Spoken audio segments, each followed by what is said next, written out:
Olá, meu povo, tudo bem com vocês? Vamos dar continuidade aos nossos assuntos de estabilidade das construções, especificamente com vigas Geber. Eu sou o professor Borja, da disciplina Estabilidade das Construções, do IFRN. Esta é uma aula assíncrona, onde iremos abordar o tema sobre vigas Geber, tá? Então nós vamos fazer a resolução de uma viga Geber passo a passo, de modo a fechar este tema e tirar todas as nossas dúvidas caso existam. Então inicialmente nós vamos considerar essa viga Geber aqui ilustrada abaixo, onde eu tenho duas rótulas e alguns apoios distribuídos ao longo da minha viga Geber. Para fazer a divisão das nossas vigas, ou quantas vigas nós vamos dividir essa viga Geber em quantas vigas, basta a gente ver onde nós temos as rótulas, tá? Nesta nossa viga aqui apresentada, nós temos duas rótulas, então a quantidade de vigas que eu vou gerar isoladamente a partir dessa minha viga Geber é o número de rótulas mais 1, ou seja, eu vou fazer três vigas isostáticas, desculpe. E como é que eu faço a divisão dessas vigas? Exatamente onde tem a minha rótula. Então venho caminhando sobre a minha viga, encontrei a rótula, ali está definido uma viga. Continuo caminhando, encontrei outra rótula, então outra viga. Até o meu final. Para este caso aqui, 3 vigas. Viga 1, viga 2, viga 3, devidamente nomeadas. Ok? Então, lembrando aqui, inicialmente identifica o número de vigas, apareceu uma rótula, significa o fim de uma viga, início de outra viga. Rótula, fim de uma viga, início de outra viga. Rótula, fim de uma viga, início de outra viga. Para essas nossas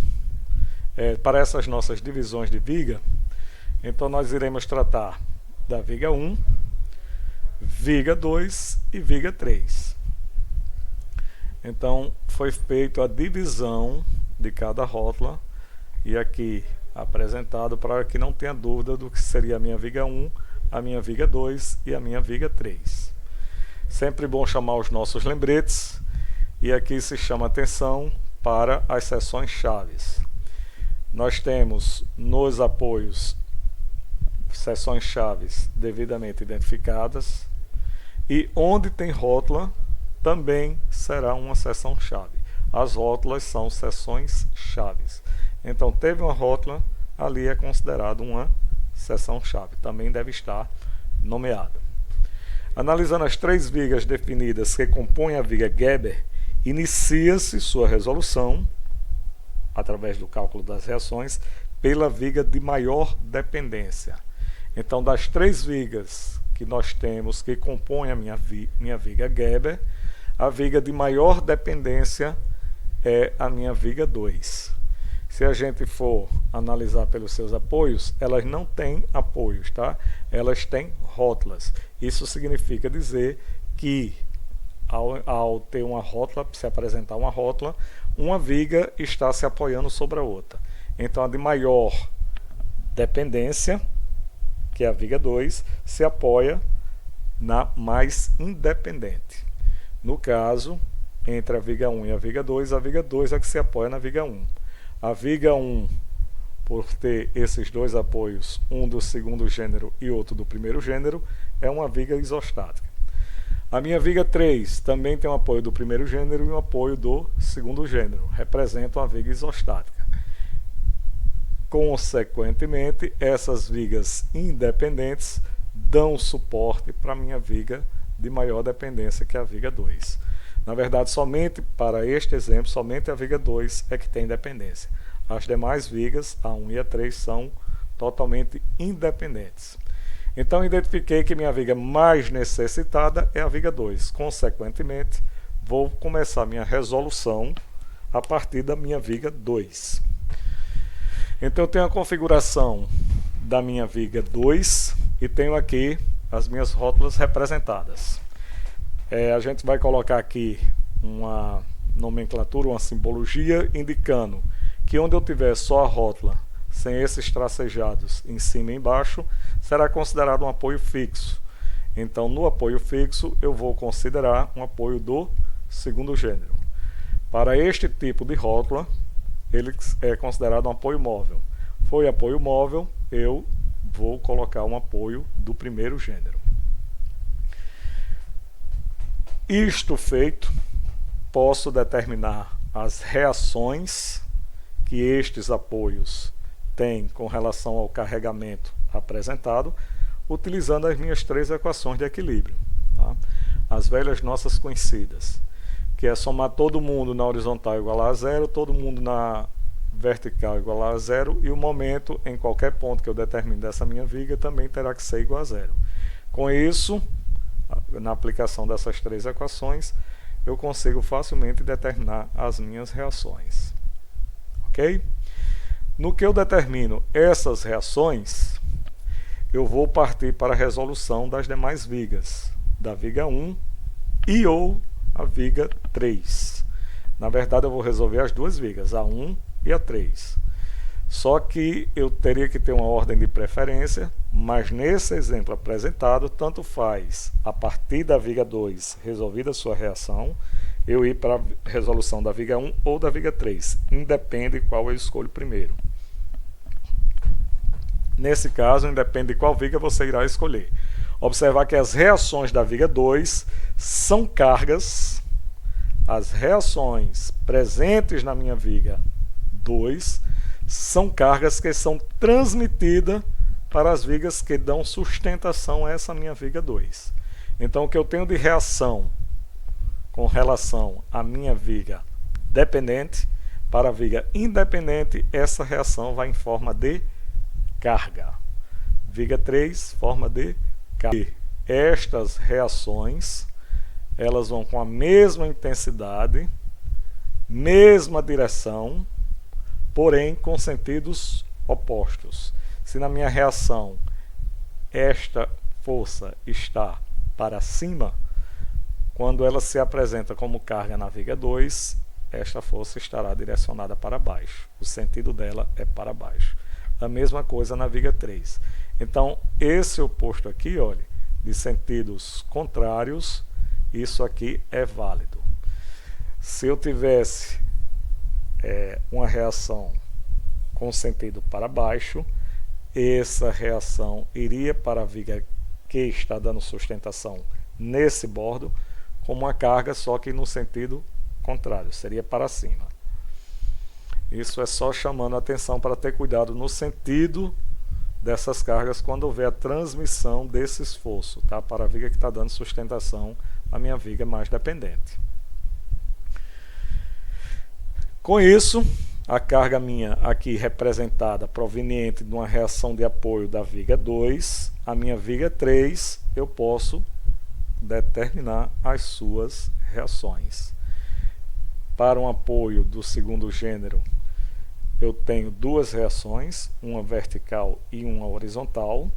No entanto, a minha reação horizontal aqui ela não aparece, porque não existe nenhuma carga nesta minha viga na horizontal. Então, essa reação de apoio na horizontal seria justamente para impedir qualquer movimento que porventura alguma carga quisesse fazer neste sentido aqui, nesta direção, na horizontal. Então não foi colocado aqui porque a gente já sabe que é zero. No meu apoio do primeiro gênero, como ele impede um movimento apenas, e essa reação de impedimento de movimento para este posicionamento de apoio é na minha vertical. Mais uma vez, aplico as minhas equações de equilíbrio e com isso eu consigo determinar as reações dessa minha viga 1. Do mesmo procedimento que foi feito para a viga 1, vou fazer para a minha viga 3. Apresento o carregamento que já existia normalmente sobre esta minha viga, mas a carga de reação da minha viga 2. É uma carga de reação, então ela aparece aqui com carregamento referente a essa reação.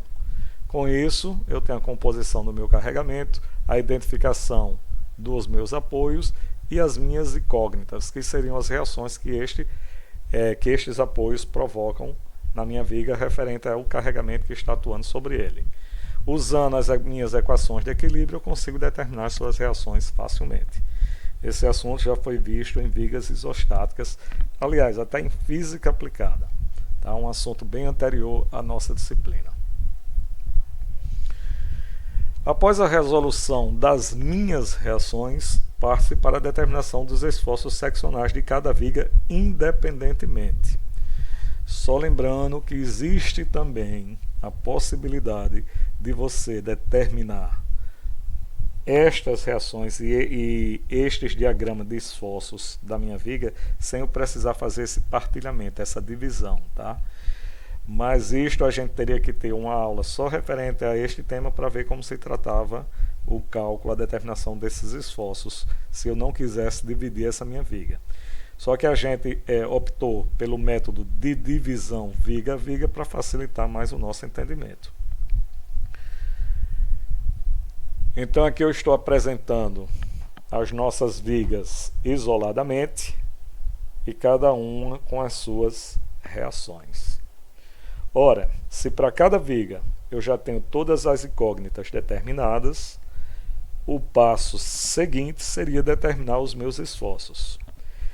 Para o carregamento que se apresenta, eu só vou ter dois esforços aqui, que é o esforço cortante e momento fletor. O esforço normal não será abordado porque ele é nulo ao longo de toda a minha viga Geber ou olhando para cada viga independente. Até porque para esta viga na horizontal, quem provocaria ou quem faria surgir o esforço normal seriam as cargas que estão na horizontal. E em nenhuma viga aqui nós temos a apresentação de uma carga horizontal. Então basta eu determinar o esforço cortante e o momento fletor dessas minhas vigas. Para a resolução das minhas reações, eu precisei inicialmente definir qual era a viga mais necessitada, a mais dependente. Então eu começo minhas reações por essa viga mais dependente. Após fazer o cálculo da reação de todas as minhas vigas que compõem a viga Geber, eu não tenho mais que ter prioridade de viga na determinação do esforço. Eu posso fazer normalmente o esforço cortante da viga 1, viga 2 e viga 3 neste sentido, sem precisar dar prioridade a nenhuma viga antes. Então aqui é colocada a minha viga 1 com as suas reações e o seu carregamento. E vou partir para o meu esforço cortante. Lembrando que o esforço cortante, na seção que eu estou determinando esse esforço, sempre será na seção chave. Então a gente observa se nessa seção existe uma carga vertical aplicada. Se existir nesta seção chave, que eu estou determinando o meu esforço, uma carga vertical aplicada, automaticamente eu vou criar duas seções auxiliares. Uma seção antes da seção chave, imediatamente anterior, e uma seção imediatamente posterior, que a gente chama de antes e depois. Ao me posicionar sobre a minha viga e fazendo a vista da esquerda para a direita, a primeira seção chave que eu encontro é a seção A.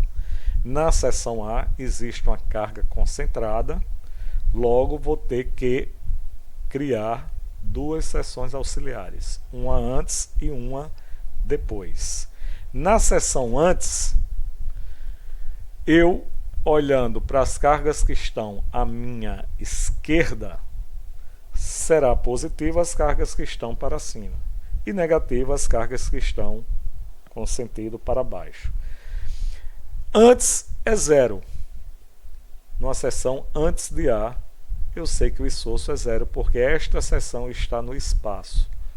Estes valores aqui eles são determinados apenas para facilitar no traçado do nosso diagrama. Mas com certeza eu já sei que esteve fora da minha viga uma seção hipoteticamente criada fora da minha viga, não existe nenhum esforço atuando sobre ele. Obviamente seria zero e tem que dar zero. Isso, se eu olhar minhas cargas à esquerda, isso é facilmente determinado, ou facilmente identificado. Ah, mas se eu quiser olhar para as cargas que estão à direita dessa seção, também posso fazer.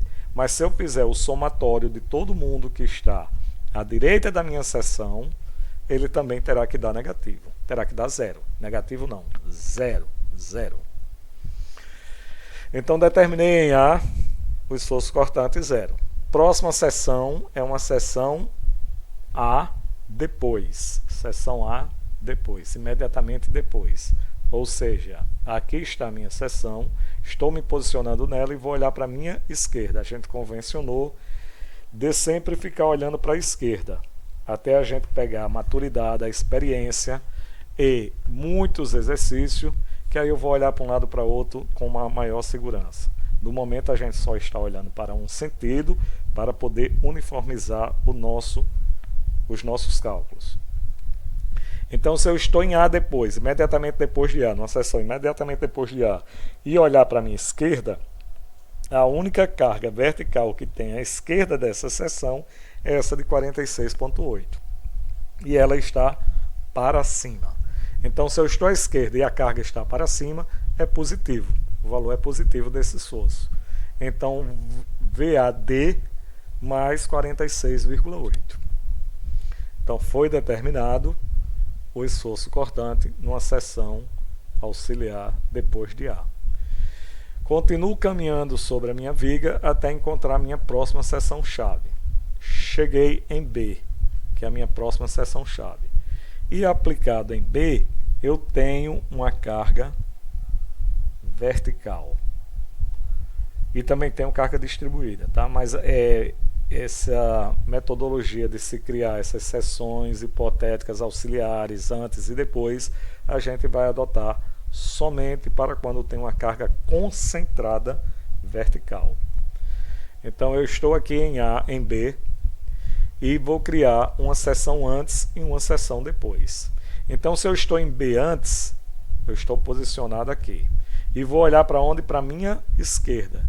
Então, eu vou analisar todo o carregamento que existe na minha viga, que está à esquerda desta minha seção. Então, eu tenho esta carga concentrada, de 46,8, positivo, e tenho uma carga distribuída, que eu tenho uma equivalente dessa minha carga distribuída numa carga concentrada, que é 12 vezes o trecho em que ela está sendo analisado é de A para B. Ou seja, o trecho aqui a ser considerado é apenas de 10 metros. Então, 12 vezes 10, 120. E o sentido dela para baixo. Então, isto seria negativo. Então, eu tenho mais 46,8 e o equivalente a essa minha carga distribuída. 12 vezes 10, à esquerda para baixo, negativo. 46,8 menos 12 vezes 10 dá menos 73,2. Quando eu saio da minha seção anterior a B e vou para uma posterior, ou seja, eu saio de VB antes para VB depois, eu pego o esforço que tinha na seção anterior, menos 73,2, e acrescento a interferência de carregamento que houve entre uma seção e outra, que é quem? A carga de 151,2. Como eu estou em depois e estou olhando para a minha esquerda, 151,2 para cima é um valor positivo. Então, menos 73,2 mais 151,2, eu tenho 78, que é o meu esforço na minha seção VB depois. Este valor aqui precisa ser corrigido, tá? Aqui é 73,2. Isso é erro de digitação. Dando continuidade à determinação do meu esforço cortante na minha viga, eu saio de B depois e chego até C. Quando eu chego em C, eu tenho uma carga concentrada em C. Então, eu vou criar uma seção antes e uma seção depois de C. Numa seção antes de C, eu me posiciono na minha viga imediatamente antes de C. E para a determinação desse esforço, eu considero o valor da carga da seção anterior, 78, aqui puxei, ó, e adiciono a interferência do carregamento que aconteceu entre essas duas seções, que é exatamente esse pequeno trecho aqui de uma carga distribuída. O valor dessa carga distribuída é 12 vezes o trecho, que é 2. 12 vezes 2. E o sentido dele? Para baixo. Se eu estou em C antes, olhando para a minha esquerda, e a carga está com sentido para baixo, ela é negativa.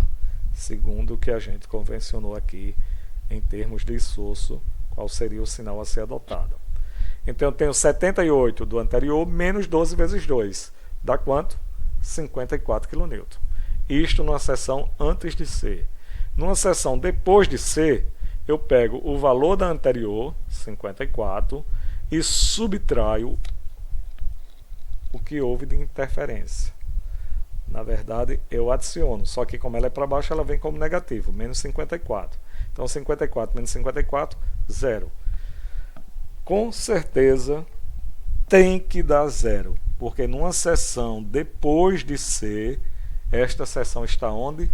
No espaço.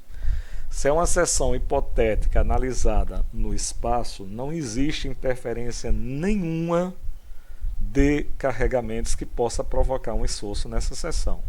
Então, automaticamente, eu já sabia que teria que dar 0. E como a gente confirmou através dos nossos cálculos, deu 0. Ok? Dando continuidade ao nosso esforço cortante, nós vamos agora traçar o diagrama do esforço cortante dessa viga individualmente.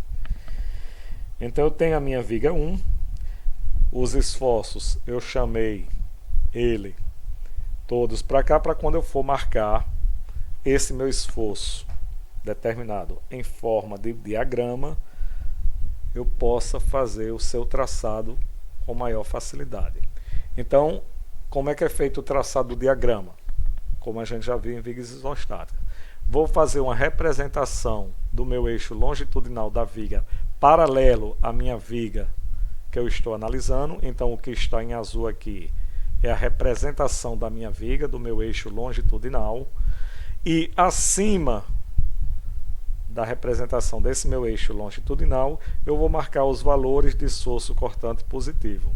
E abaixo desta minha linha, eu vou traçar os valores do esforço cortante negativo. Então, para cada seção-chave, eu traço uma perpendicular dessas minhas seções-chaves até encontrar essa representação aqui de eixo de viga. E em escala, eu vou demarcar estes valores.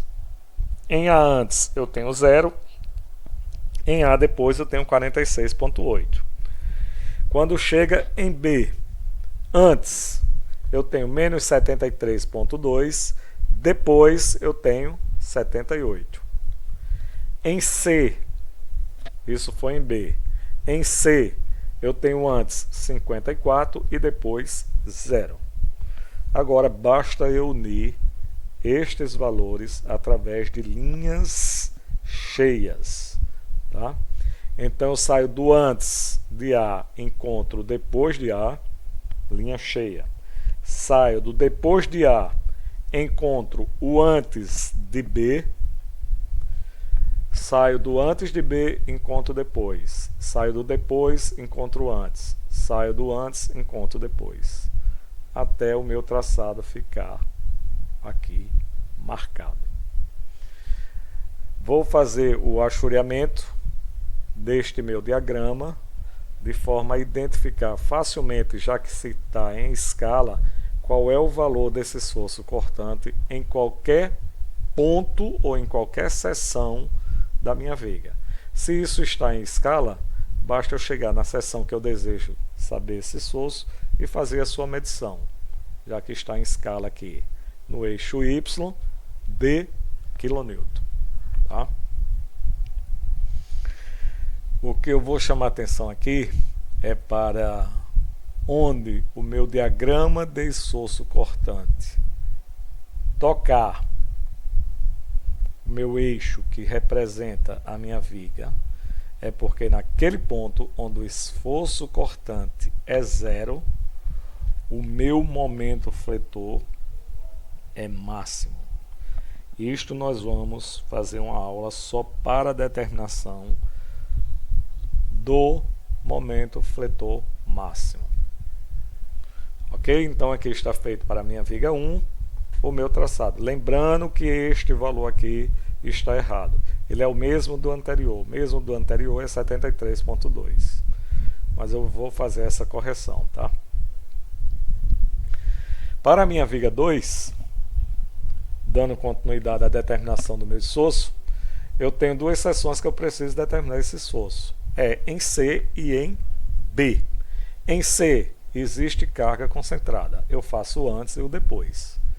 VC antes, VC depois. O antes, eu estou fora da minha viga. É uma seção hipotética fora do meu elemento estrutural. Se está fora do meu elemento estrutural, nenhum esforço irá acontecer aí no espaço. Então, esforço cortante em C antes é 0. Em C depois, eu me posiciono numa seção imediatamente depois de C e vou olhar para a minha esquerda. Só tem esta minha carga aqui de 54, que é uma reação, está para cima. Se está a minha esquerda para cima, o valor desse esforço é positivo, mais 54. Continuo andando a minha viga até encontrar minha próxima seção-chave. Cheguei. Minha próxima seção-chave é D. Eu crio duas seções, uma antes e uma depois. A minha seção antes de D, eu me posiciono e olho para o que está à minha esquerda. Ou seja, é o esforço cortante que eu tinha na seção anterior, 54, e soma-se a esse esforço a perturbação em termos de carregamento que provoca o esforço cortante, que é esta minha carga aqui distribuída. Ou seja, 18 vezes o trecho onde ela está distribuída, que é de 6 metros. 18 vezes 6, e ela está apontando para baixo. A representação dessa minha carga distribuída, em termos de carga concentrada, mantém-se o sentido do carregamento, para baixo. Então, 18 vezes 6 é negativo. 54 menos 18 vezes 6 me dá menos 54. Ou seja, um esforço cortante negativo de menos 54. Na minha seção seguinte é a seção depois de D. A seção depois de D é o valor do que eu tinha na seção anterior, menos 54, mas o que aconteceu de perturbação de carga neste intervalo. Entre uma seção e outra, só teve a apresentação dessa minha carga aqui para cima de 54 kN. Positivo, porque eu estou na seção e olhando à minha esquerda. E mais uma vez, lembrando que está no espaço, teria que dar 0. E a gente, com este cálculo aqui, a gente confirma que os nossos cálculos, as nossas considerações, estão todas corretas. Com isso, eu fiz a determinação do meu esforço cortante nas seções chaves desta minha viga 2. Após a determinação desse esforço, basta unicamente eu fazer o traçado do meu diagrama. Tá? Então, eu tenho aqui o meu esforço repetido do que foi na tela anterior, e agora eu vou fazer o meu traçado de diagrama. O antes é 0 em C, o depois é mais 54, valores positivos acima. Em D, o antes é menos 54, o depois é 0. Saio do antes, depois. Vou encontrar o antes, ligo com depois. Fechei o meu diagrama. Está aqui representado. Mais uma vez, lembrando que no ponto da minha viga, onde o meu diagrama de esforço cortante é 0, para este trecho aqui, o meu momento é máximo. Para a minha viga 3, a determinação do meu esforço cortante ocorrerá em 3 seções chaves, em D, em E e em F. Em D, antes é 0, em D, depois, olhando para a esquerda, eu só tenho uma carga de 54 para baixo. Eu olhando à esquerda e a carga esteve para baixo, é o contrário do que está aqui apresentado na convenção. Então é negativo, menos 54. Saio de D caminhando sobre a minha viga até a minha próxima seção. A minha seção-chave é E. Só que na seção E eu tenho uma carga concentrada aplicada. Então, obrigatoriamente, para esta análise, nós vamos criar uma seção anterior e uma seção posterior, ou seja, uma antes de E e uma depois de E. Antes de E, estou aqui posicionado, é o esforço cortante da seção anterior, menos 54, somado a este o que houve de perturbação em termos de carregamento que provoca o esforço que a gente está determinando. Ou seja, 18 vezes 2. Tá? 18 vezes 2 e o sentido mesmo do carregamento distribuído, para baixo. Então também é negativo, menos 18 vezes 2. Então até esta seção, e olhando para a minha esquerda, eu tenho menos 54, e a carga distribuída desse trecho representada por uma carga concentrada 18 vezes 2. Negativo, porque a esquerda para baixo é negativo. Então com isso eu tenho o esforço na seção E antes de menos 90 kN. Na seção depois de E, eu pego o esforço da seção anterior, menos 90, e somo a este esforço o valor de 194,4, porque eu estou aqui posicionado. Então eu peguei o valor do esforço da seção anterior e somei o que estava ocorrendo nesse intervalo até a seção seguinte, que é depois de E. Então, que é uma carga para cima, positiva, porque eu estou sempre olhando para a minha esquerda, de 194,4. Menos 90 mais 194,4 mais 104,4. Saindo da minha seção E antes até a minha seção F, caminho, cheguei na minha próxima seção chave. Em F existe uma carga concentrada.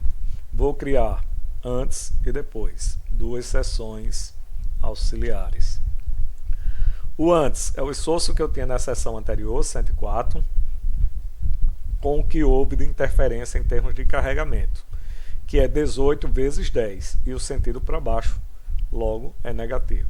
Então, o que eu tenho anterior, menos 18 vezes 10, que é a representação apenas desse trecho aqui, entre E e F, de carga distribuída.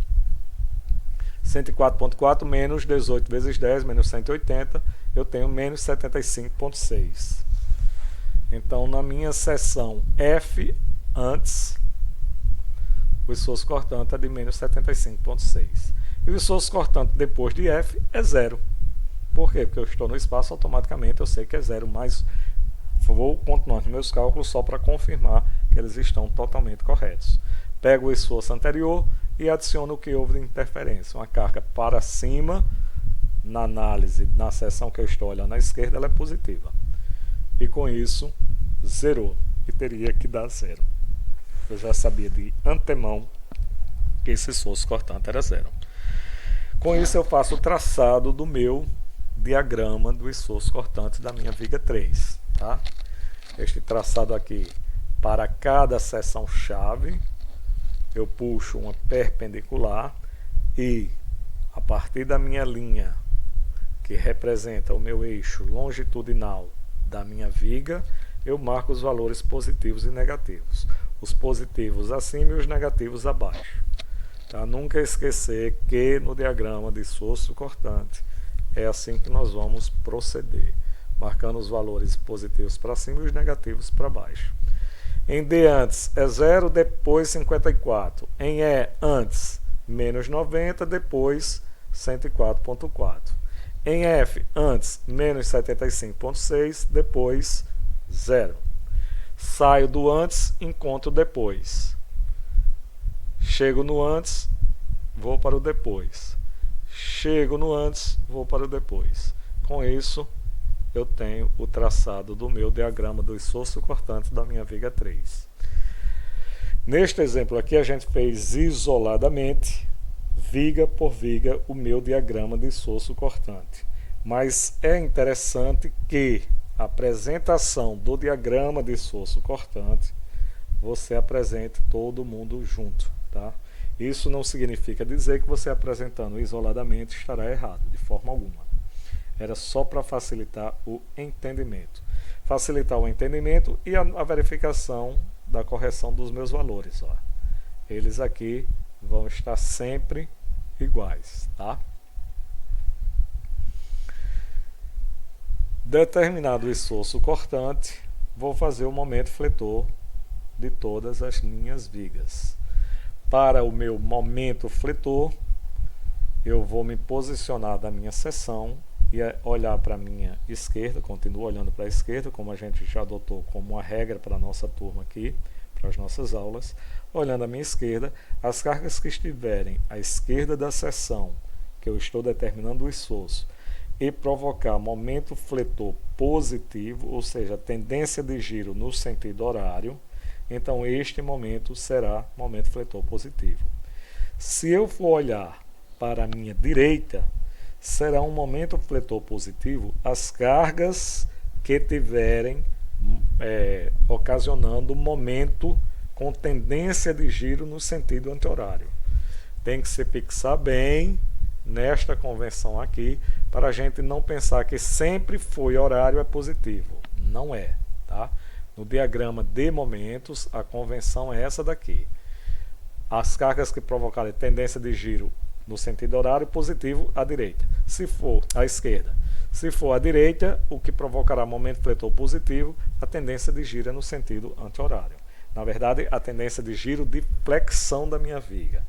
O meu momento, ele flexiona a minha viga, tá? Por isso que é chamado o nome de momento fletor. Então, a primeira seção que eu vou analisar é a minha seção A. Existe alguma carga, momento externa aplicada em A? Não. Só tem carga concentrada. Início de uma carga distribuída. Então, isso não é uma carga, momento nenhuma aplicada em A. Não é não, não tem. Já que eu não tenho uma carga momento externa aplicada em A, eu não vou criar aquelas seções auxiliares antes e depois de A. Eu vou fazer a sua determinação exatamente naquela minha seção. E vou me posicionar para onde? Para a esquerda. Me posicionando em A e olhando à esquerda, não tenho nenhuma carga que provoque momento. Então, o momento nesta minha seção aqui é 0. Na minha seção seguinte é B. Chegando em B, eu tenho a opção de olhar para a minha esquerda ou para a minha direita e ver o que provoca momento e ver qual é o momento fletor ou qual é o esforço de momento fletor nessa minha seção. A gente vem adotando sempre olhar para a esquerda. Então vamos manter essa linha de pensamento. Eu cheguei em B e vou determinar todas as cargas que estão à esquerda de B que estão provocando momento até chegar na seção em análise. No esforço cortante, só abrindo parêntese, na determinação do seu esforço em uma seção, eu pegava o esforço da seção anterior e adicionava o que tinha de carga provocando aquele esforço nesse intervalo, entre uma seção e outra. Com relação ao momento fletor, a gente não pode fazer isso, porque momento é força vezes distância.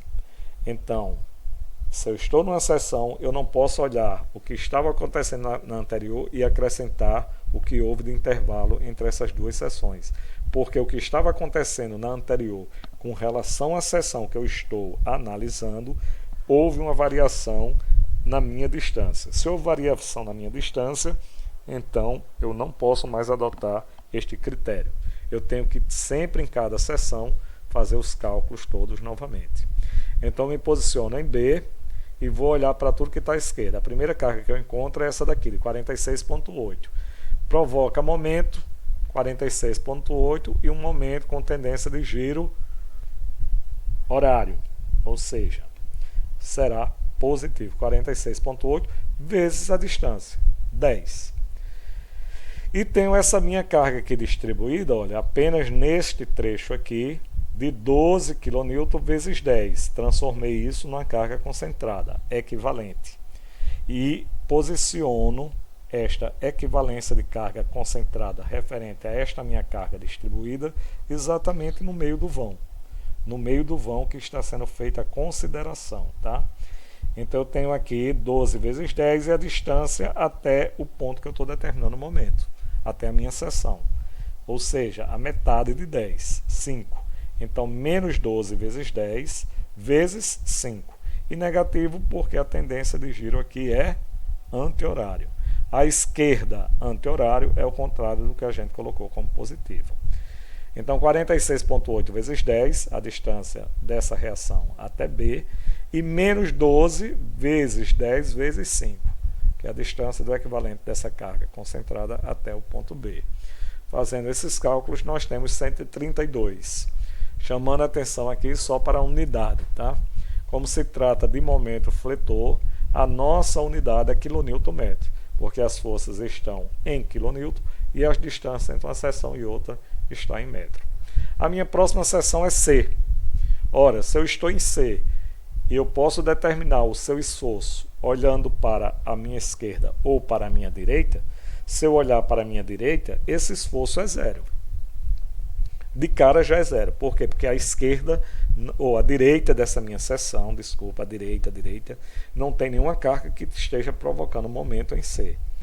Mas, adotando o critério, como eu vou olhar sempre para a minha esquerda, vou fazer todas as contas das cargas que estão à esquerda e que provocam momento em C, e ao somar estes momentos, ele terá que dar zero.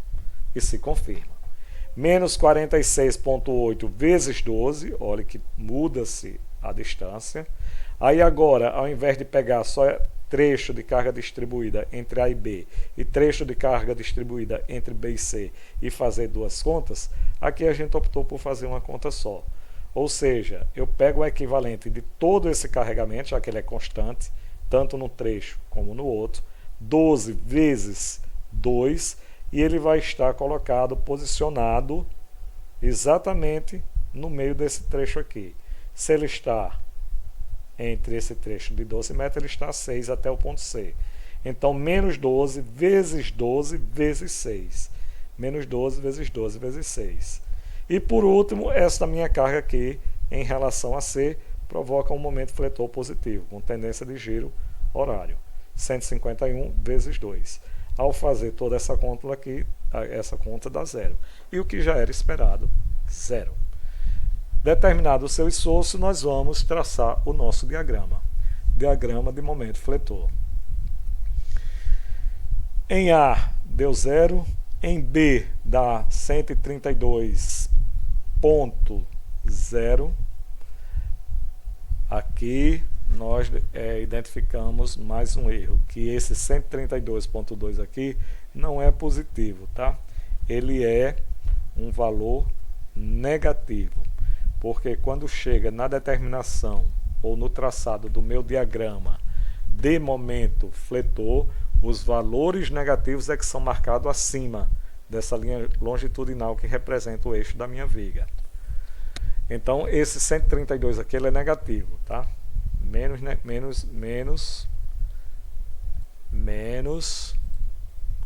Opa, deixa eu só mostrar aqui. Caneta. Este valor aqui ele é negativo, tá? Então, ele está aqui marcado. Menos 132. Então, marquei o valor aqui de menos 132. E em C ele é zero. Então, agora eu vou fazer o traçado do meu diagrama do momento fletor. Saí do ponto A e marquei até o ponto B. Vou unir esses dois pontos aqui através de uma linha tracejada.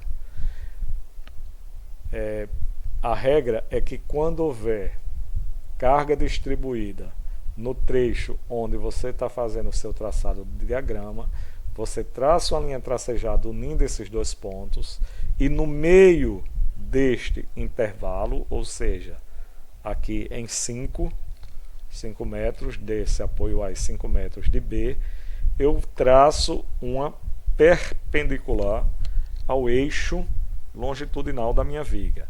Quando eu encontrar a minha linha tracejada no sentido do carregamento para baixo, ou seja, encontrei a linha tracejada no sentido desse carregamento, eu vou marcar o valor de QL2 sobre 8. Para este caso aqui, Q é o valor da minha carga distribuída deste intervalo, que é de 12, o L, 10, vou elevar ao quadrado e depois dividir por 8. Então vai dar 150.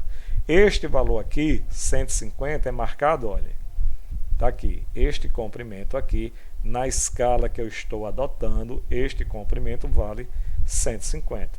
Então, entre o ponto A e B, eu tenho um ponto adicional, que está aqui ele. E vou unir esses 3 pontos através de uma parábola. O diagrama de momento fletor em carga distribuída, ele é em forma de parábola, onde tem um trecho da minha carga distribuída. Essa minha parábola aqui, olha, a barriguinha dela ficou para baixo, porque o sentido do carregamento neste trecho aqui é para baixo. Então, eu vou traçar uma parábola de barriga para baixo, com a curvatura para baixo. Tracei o meu diagrama aqui agora, normal, com linha de parábola fechada, cheia. Saindo de C, que deu menos 132, de B, menos 132 para C, também eu tenho uma linha tracejada, porque nesse trecho aqui existe carga distribuída. No meio do vão, eu traço uma perpendicular. Ao encontrar a minha linha tracejada e no sentido do carregamento para baixo, vou marcar que é L2 sobre 8, onde Q é o valor da carga, 12, L, o comprimento do trecho que está sendo feita a análise, ou seja, 2 metros, eleva ao quadrado e divido por 8.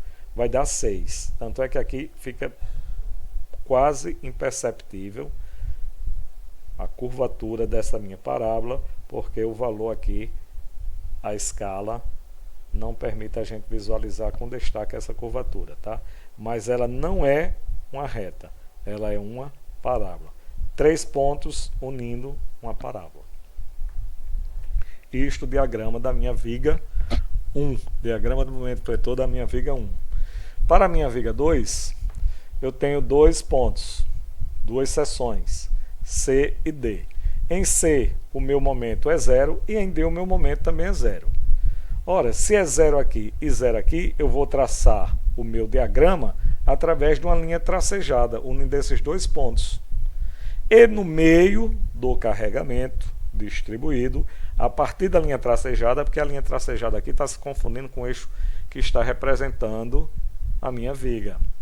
Mas tem uma linha tracejada aqui, e no meio desse vão, ao encontrar essa linha tracejada, no sentido do carregamento, também para baixo, vou marcar que é L2 sobre 8, que vai dar 81. Q é a minha carga de 18, L o comprimento do meu trecho, que é 6 ao quadrado, dividido por 8, vai dar 81. Então, entre C e D, existe mais um ponto aqui. Ou seja, vou unir através de uma parábola. Se teve carga distribuída, o meu diagrama de momento fletor é uma parábola. O sentido de curvatura dessa minha parábola corresponde ao sentido do carregamento. Se está para baixo, a curvatura com barriguinha para baixo, tá? Que a gente chama de barriga para baixo. Tracei o meu diagrama da minha viga 2, por fim vou traçar o meu diagrama de momento fletor da minha viga 3. Para isso eu faço a determinação dos meus momentos nas minhas seções chaves. Momento em D igual a 0, momento em E me posiciono em E e olho à minha esquerda, eu tenho menos 54 vezes 2, menos 18 vezes 2 vezes 1, que dá menos 144 kN. Saindo de E, eu vou para F. De cara eu já sei que o momento fletor em F é 0, porque se eu olhar para a minha direita, não tem nenhum carregamento que provoque momento.